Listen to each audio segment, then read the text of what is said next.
నడుము నొప్పి అడుగు భాగం నడుములో వచ్చే నొప్పిని నడుము నొప్పి అంటూ ఉంటాము. ఇది అక్యూట్ ఫేజ్ అండ్ క్రానిక్ ఫేజ్గా ఉంటుంది. అక్యూట్ ఫేజ్ అంటే సడన్గా నడుము నొప్పిలు వచ్చేదాన్ని అక్యూట్ ఫేజ్ అంటాం మనము.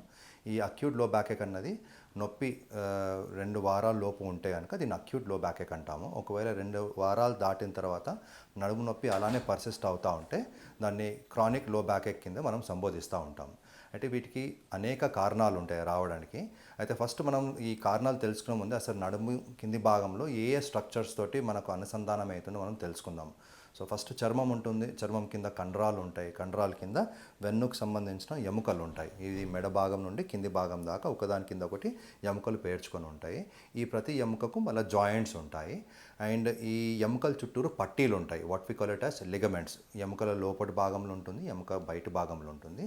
దాని లోపల వెన్నుపాము 2 ఎముకల మధ్యలో మనకు గుజ్జు ఉంటుంది. షాక్ అబ్జర్వర్ అంటాము. దాన్ని డిస్క్గా మనం సంబోధిస్తాం.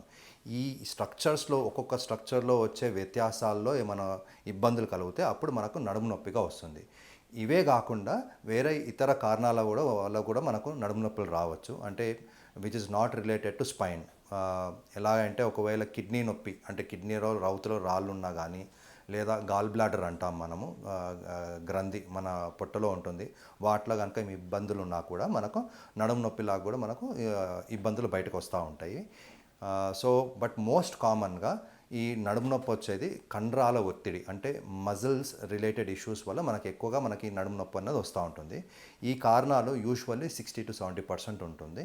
ఇదే కాకుండా నెక్స్ట్ మోస్ట్ కామన్ రీజన్ వచ్చేది డిస్క్ రిలేటెడ్ ఇష్యూస్. అంటే 2 ఎముకల మధ్య నడుములో ఉండే 2 ఎముకల మధ్యలో ఉన్న షాక్ అబ్జార్బర్లో వచ్చే ఒత్తిడి వల్ల మనకు ఈ డిస్క్ సమస్యలు వస్తాయి. అంటే ఈ డిస్క్ అన్నది ఏంటి అంటే మామూలుగా ఎముకల మధ్యలో ఇఫ్ యూ జస్ట్ సీ ఈ 2 ఎముకల మధ్యలో ఇది ఏదైతే గ్లిజనింగ్ మనకి ఏదైతే షైనింగ్ ఉందో దాన్ని మనం డిస్క్ అంటాం.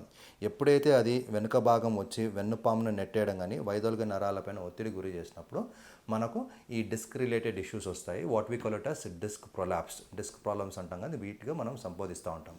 సో ఈ కండరాల ఒత్తిడి and disc related issues these are the most common causes for low back pain.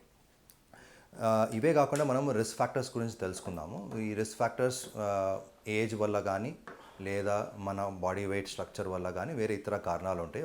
ఒకదాని తర్వాత ఒకటి చెప్తాను. ఇప్పుడు మనకు ఎర్లీ యాజ్ 25 years లోపు కూడా మనకు నడుము నొప్పి అన్నది మనకు కనిపిస్తూ ఉన్నది. Because of our structural changes వల్ల మనకి ఈ నడుము నొప్పి అన్నది మనకు వస్తూ ఉన్నది.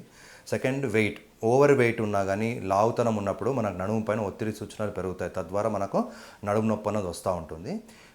మూడో కారణం వచ్చేసి ఆక్యుపేషన్స్ అంటే మన వృత్తి రీత్యా సమస్యల వల్ల. ఇప్పుడు ఫర్ ఎగ్జాంపుల్ సాఫ్ట్వేర్ పీపుల్, ఇప్పుడు మనం కామన్గా మనం అర్బన్ సొసైటీలో ఈ సాఫ్ట్వేర్ ఇంజనీర్స్ ఎక్కువ శాతం టేబుల్ చైర్ వాడుకుంటూ పనిచేస్తూ ఉంటాడు. ఎప్పుడైతే అక్కడ మనకు నడుముకు మనం ప్రొటెక్టివ్ స్టెప్స్ తీసుకోకపోతే కనుక మనకు నడుము నొప్పి అనేది ఈజీగా వచ్చేస్తుంది. ఆర్ లేబరర్స్ ఎవరైతే ఎక్కువ మోటు పని చేస్తారో వాళ్ళు కూడా వాళ్ళ కోరిన నడుము సంబంధించిన రెస్ట్రిక్షన్స్ కానీ దాని ప్రొటెక్షన్స్ కానీ తీసుకోకపోతే వాళ్ళ కూడా ఈ నడుము నొప్పులు అన్నది వస్తూ ఉంటుంది. ఈ ఆక్యుపేషన్సే కాకుండా స్ట్రక్చరల్ చేంజెస్ అంటే మన వెన్ను ఎముక కర్వేచర్స్ ఉంటాయండి. మెడ అన్నది ఇలా కర్వ్ అయ్యి మధ్య భాగం నడుము ఇలా కర్వ్ అయ్యి మళ్ళీ కింది భాగం నడుము ఇలా కర్వ్ అయి ఉండాలి. ఇందులో కర్వేచర్స్లో ఏమైనా చేంజెస్ ఉన్నప్పుడు కూడా నడుము పైన ఒత్తిడి పెరిగి మనకు ఇబ్బందులు వస్తాయి. What we call it as scoliosis or kyphosis. ఇవే కాకుండా ఏమైనా కంతులు ఉన్నా కానీ ఆర్ జాయింట్స్లో ఏమైనా సమస్య ఆర్థరైటిస్ అంటాం వాటిలో ఉన్న సమస్యల వల్ల కానీ ఆర్ ఇందాక సంబోధించినట్లు కిడ్నీ రిలేటెడ్ ఇష్యూస్ కానీ or gall bladder related issues వల్ల కూడా మనకు నడుము నొప్పులు వచ్చే అవకాశాలు ఉంటాయి. సో ఈ రిస్క్ ఫ్యాక్టర్స్ మనం గుర్తుపెట్టుకోవాలి.